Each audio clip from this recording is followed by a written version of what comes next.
अस्सलाम वालेकुम नाज़रीन, मां आहियां शुएब अली उमरानी ऐं तव्हां ॾिसी रहिया आहियो BR टाइम न्यूज़। सभ खां पहिरियां शामिल कंदासीं हीअ report. Lieutenant general retired Tariq Khan मुबैना गैर मुल्की मरासिल जे तहक़ीक़ात लाइ ठाहियल तहक़ीक़ाती कमीशन जी सरबराहीअ खां मुअज़रत करे वरिती।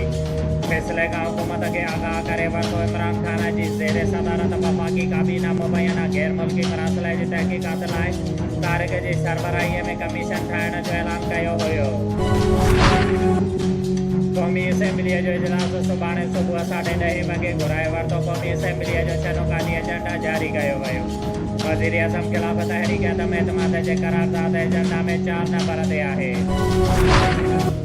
98 PTI कारकुननि जो क़ौमी असेंबलीअ में वज़ीर आज़म खे तहरीक अदम एतमाद खां बचाइण लाइ ॾुखियूं तक़रीरूं करण जो फ़ैसिलो। पार्लियामानी पार्टी इजलास में फ़ैसिलो कयो वियो त इस्तीफ़ो न ॾींदासीं। तहरीक खे वोटिंग खां रोकण लाइ ॾुखियूं तक़रीरूं कंदासीं।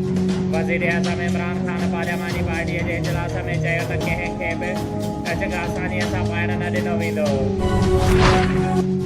सिंध तरक़ी पसंद पार्टी तहलके नवाब शाह पारां बी सेक्शन थाणे जे SHO सनाउल्लाह पामर जे मुबैना ज़ियादतनि ख़िलाफ़ नवाब शाह प्रेस क्लब ॿाहिरां शाहनवाज़ कीरियो, अब्दुल लतीफ़ राव, आक़िब दाहिरी, शेर मोहम्मद मक्सी, अरशद अब्बासी ऐं ॿियनि जी अॻुवाणीअ में अलामती बुख हड़ताल कई वई। ऐं शाहनवाज़ कीरियो चयो त 1 महीनो अॻु बी सेक्शन थाणे जी हद घर ॿाहिरां मौजी करोला कार नामालूम चोर काए फरार थी विया हुया, जंहिंजी शिकायत असां SHO B section Sanaullah Pamar सां कई। जंहिं चयो त असां गाॾी बासरनि वटि आहे जितां मोटणु मुश्किल आहे ऐं हू मुसलसल मूंखे असर ॾींदो रहियो। हुन चयो त 1 महीने खां मथे अरसो थी वियो आहे, लेकिन पुलिस अञा ताईं गाॾी वापसि न आहे कराई। हुन चयो त शहर जो अमन अमान पुलिस हथ सां ख़राब करे रही आहे, जॾहिं त ॾींहं ॾिठे जो बि शहर जी जान ऐं माल त महफ़ूज़ न आहे। हुन मुतालबो कयो त SHO B section Sanaullah Pamar ख़िलाफ़ कार्रवाई करे हुन ते केस दाख़िल कयो वञे ऐं मूंसां इंसाफ़ कयो वञे।